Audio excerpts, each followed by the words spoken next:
दोस्तों, कहानी की शुरुआत होती है जेसन नाम के लड़के से, जो कि एक सोशल मीडिया पर्सनालिटी है। और जेसन को सिंगिंग करना काफी अच्छा लगता है और इसकी सोशल मीडिया पर बहुत सी वीडियोस भी अपलोड है। जेसन की एक बहन भी है, जोई। इन दोनों को parents Saint Adeline Catholic school में छोड़ने के लिए आते हैं और यहीं पर हम सारा नाम की एक लड़की को भी देखते हैं, जो कि जेसन को पसंद करती थी और जोई की रूममेट थी। जेसन के फादर जेसन को पढ़ाई पर फोकस करने के लिए कहते हैं, लेकिन जेसन सिंगिंग की दुनिया में जाने का ख्वाब देखता है। जेसन की फैमिली को देखकर सिस्टर रेबिका इनके पास आती है और पेरेंट्स को यह भरोसा दिलाती है कि वो इन दोनों की अच्छे से देखभाल करेगी। इसके बाद रेबिका नई टीचर सोफिया से मिलने जाती है, जिसका आज स्कूल में फर्स्ट डे था। रेबिका सोफिया को टीचर के सभी रूल्स बताती है और साथ ही मेकअप ना करने के लिए भी कहती है। ये सुनकर सोफिया तुरंत ही अपनी लिपस्टिक हटा देती है। जब रेबिका सोफिया को स्कूल दिखाती है तो तभी ने रास्ते में जेसन मिल जाता है, जिसे देखकर सोफिया जेसन से इम्प्रेस हो जाती है और जेसन को ही देखती रहती है। इसके बाद सोफिया अपने कमरे में आकर अपना लैपटॉप ऑन करती है और जेसन की वीडियोस देखने लगती है। साथ ही जेसन को किस भी करती है। इससे हम ये जान पाते हैं कि सोफिया जेसन को पहले से जानती है। अगले दिन सोफिया क्लास अटेंड करने जाती है और जब वो स्टूडेंट्स को अपना इंट्रो दे रही थी तब वो देखती है कि जेसन सारा के साथ बिजी है। ये देखकर सोफिया गुस्से में सारा को जेसन से दूर बैठा देती है। कैथोलिक स्कूल में टीचर किसी भी स्टूडेंट के साथ ऐसा रूड बिहेव नहीं करती थी, इसलिए जोई को यह अजीब लगता है। शक तो जोई का तब और बढ़ जाता है जब सोफिया बिना प्रेयर के पढ़ाना शुरू कर देती है। ये देखकर जोई सोफिया को प्रेयर कराने के लिए कहती है, जिस पर सोफिया खुद प्रेयर करने के बजाय जोई से प्रेयर कराती है।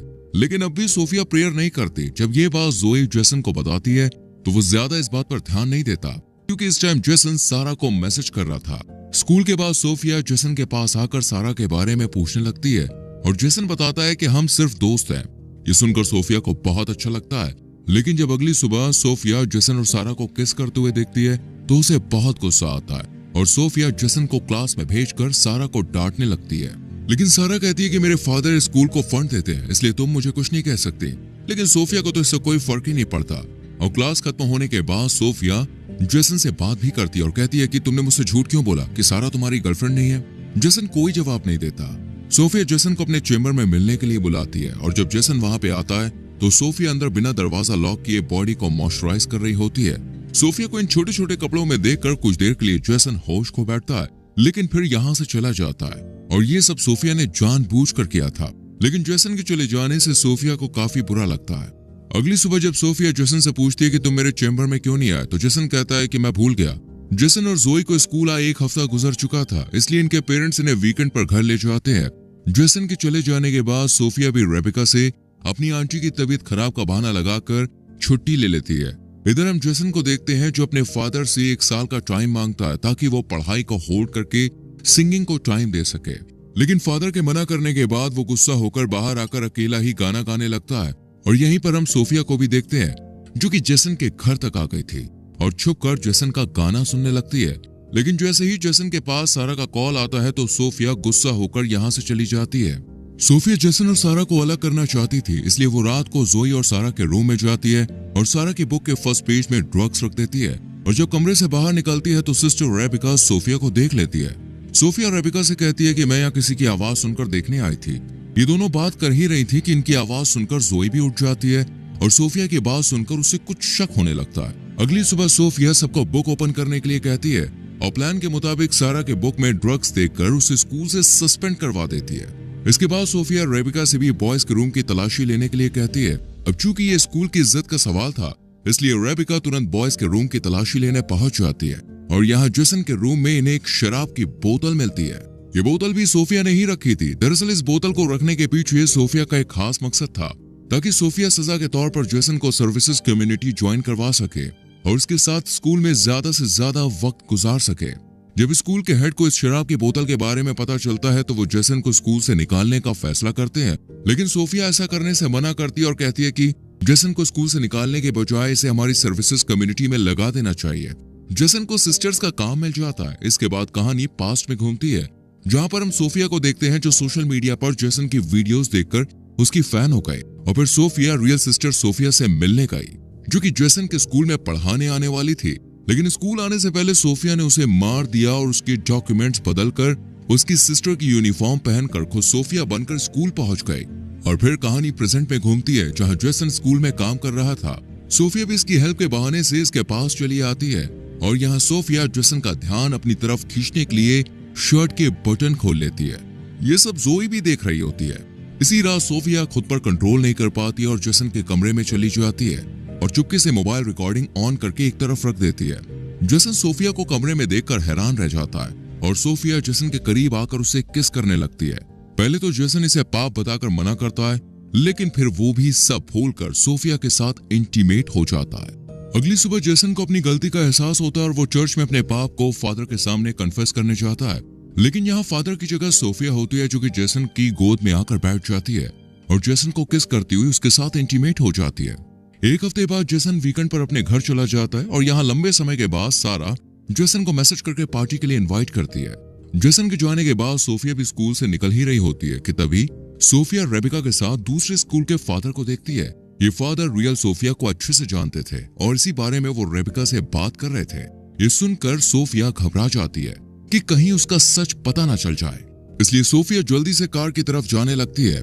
लेकिन जब रेबिका उसे रोकती है तो सोफिया आंटी की तबीयत का बहाना बनाकर यहाँ से चली जाती है। रात को जेसन अपने फादर से सारा की पार्टी में जाने के लिए कहता है, लेकिन इसके फादर मना कर देते हैं, जिस पर गुस्सा होकर जेसन बिना परमिशन के ही सारा के पास चला जाता है। यहाँ जेसन और सारा दोनों ड्रिंक करते हैं और फिर सारा जेसन को एक रूम में ले जाकर उसे किस करने लगती है। तभी जेसन को सोफिया के साथ बिताए हुए पल याद आते हैं, जिस वजह से जेसन को सारा के साथ कंफर्ट फील नहीं होता और वो एक बियर की बोतल लेकर यहाँ से चला जाता है। पुलिस जब जेसन को खुलेआम बोतल के साथ देखती है तो गिरफ्तार कर लेती है, लेकिन तभी यहाँ पर सोफिया आ जाती है और पुलिस से कहती है कि जेसन मेंटली काफी डिस्टर्ब है और पुलिस को अपनी बातों में उलझाकर जेसन को बचा लेती है। जेसन सोफिया को बताता है कि मैं ड्रंक होकर घर नहीं जा सकता हूँ। ये सुनकर सोफिया जेसन को होटल ले जाती है और दोनों एक रूम में चले जाते हैं। वहीं दूसरी तरफ हम जेसन के पेरेंट्स को देखते हैं। जेसन की माँ जेसन के फादर को समझाती है कि हमें जेसन के इंटरेस्ट को नहीं दबाना चाहिए, हमें उसे एक मौका देना चाहिए। जेसन के फादर भी इसके लिए राजी हो जाते हैं। इधर सोफिया जेसन के सामने कपड़े चेंज करती है। यहाँ जेसन को समझ आ जाता है कि सोफिया उस पर नजर रख रही है, इसलिए जेसन सोफिया पर गुस्सा करता है और दोबारा इंटीमेट होने से भी मना कर देता है और सोफिया को अकेला छोड़कर बाहर आ जाता है। जेसन के फादर जेसन को ढूंढते हुए उसके पास आ जाते हैं और अपनी गलती के लिए उससे सॉरी बोलते हैं, साथ ही सिंगिंग में आगे बढ़ने के लिए भी कहते हैं। ये सुनकर जेसन भी अपने फादर के गले लग जाता है। अगले दिन जेसन और जोई जब स्कूल जा रहे होते हैं तो इनके घर के बाहर हम सोफिया को भी देखते हैं। सोफिया ने जाता हुआ देखकर खुद भी यहाँ से चली जाती है, लेकिन जोई इसकी कार को देख लेती है और स्कूल आकर जोई उस कार को ढूंढकर नंबर उतार लेती है। और जब इस कार के नंबर के बारे में जांच पड़ताल की जाती है तो पता चलता है कि ये सोफिया के नाम से ही रजिस्टर्ड है। ये देखकर जोई को समझ में आ जाता है कि सुबह घर के बाहर कोई और नहीं बल्कि सोफिया ही थी। इधर जेसन अपने कमरे में जाकर देखता है कि सोफिया बेहोश पड़ी है, इसलिए जेसन सोफिया को माउथ टू माउथ ऑक्सीजन देता है और सोफिया को होश आ जाता है। सोफिया का ये ड्रामा देखकर जेसन इस पर काफी गुस्सा करता है। जेसन जब हेड से सोफिया की शिकायत करने के लिए कहता है तो सोफिया से ब्लैकमेल करती है और इन दोनों के बीच जो कुछ भी हुआ उसे सबके सामने लाने की बात कहती है, जिससे जेसन डर जाता है। अगले सीन में हम देखते हैं कि रेबिका सारा को फिर से क्लास में ले आती है। ये देखकर सोफिया रेबिका पर गुस्सा होती है, लेकिन रेबिका सोफिया को ही डांट कर यहाँ से चली जाती है। सारा के आ जाने से सोफिया अपना कंट्रोल खो देती है और नहाते वक्त सारा को बाथरूम में ही मार देती है और बाद में ऐसा प्रिटेंड करती है जैसे कि ये एक एक्सीडेंट था। इसके बाद सारा की बॉडी को पोस्टमार्टम के लिए भेज दिया जाता है। जोई को यह सब काफी अजीब लग रहा था। जेसन सोफिया के पास जाकर इस मौत के पीछे उसको दोषी ठहराता है, लेकिन सोफिया मना कर देती है और जेसन को ब्लैकमेल करती हुई उसे इंटीमेट वीडियो दिखाती है और कहती है कि तुमने सारा के लिए जुबान खोली तो मैं ये MMS लीक कर दूंगी। अगले दिन जेसन जोई अपने मॉम के साथ जब घर आते हैं तो सोफिया भी अपनी आंटी की डेथ का बहाना बनाकर स्कूल से निकल जाती है और रात में जब जेसन अपनी फैमिली के साथ बाहर डिनर पर जाता है तो सोफिया भी उन्हें ज्वाइन कर लेती है। इधर रेबिका को पता चल जाता है कि सोफिया की कोई आंटी नहीं है। वहीं जेसन भी जोई को सब सच बता देता है और फिर ये दोनों रियल सोफिया के बारे में पता करने की कोशिश करते हैं। इधर रेबिका सोफिया को बताती है कि मुझे सब पता चल गया, तुम असली सोफिया नहीं हो। इस सच को बताने के लिए रेबिका स्कूल के हेड के पास जा ही रही होती है कि सोफिया रेबिका के सर पर अटैक कर देती है। वहीं जेसन और जोई को सोफिया के कमरे से उसका लैपटॉप मिल जाता है, जिसमें जेसन की वीडियोस फोटोज थे और ये सोफिया नहीं बल्कि लॉरा थी। ये लैपटॉप लेकर ये दोनों चर्च में रेबिका को सब सच बताने जाते हैं और तभी यहाँ सोफिया आ जाती है और हम सोफिया को देखकर समझ पाते हैं कि ये एक साइको है। इसलिए सोफिया कहती है कि तुमने सारे गाने मेरे लिए गाए, तुम मुझसे प्यार करते हो। और फिर सोफिया जोई पर अटैक कर देती है, लेकिन जेसन सोफिया को रोक लेता है, लेकिन सोफिया जेसन पर अटैक कर दोबारा जोई को मारने चली जाती है, लेकिन तभी रेबेका आकर सोफिया को रोक लेती है, पर सोफिया उल्टा रेबेका को मारने लगती है और फिर पीछे से जेसन आकर सोफिया के पीठ पर स्क्रू से वार कर देता है और सोफिया मारी जाती है। और लास्ट में हम जेसन के फादर को देखते हैं, जिन्होंने जोई को कार और जेसन को गिटार गिफ्ट किया था। और इसी के साथ ये मूवी यहीं खत्म हो जाती है। दोस्तों, अगर आपको इस मूवी की एक्सप्लेनेशन अच्छी लगी हो तो वीडियो को लाइक और शेयर जरूर करें और ऐसी और मूवीज की एक्सप्लेनेशन के लिए चैनल को सब्सक्राइब करके बेल आइकॉन प्रेस करें, जिससे आने वाली वीडियोस आपसे मिस ना हो। मिलते हैं आपसे अगली वीडियो में। Till then, bye bye, take care.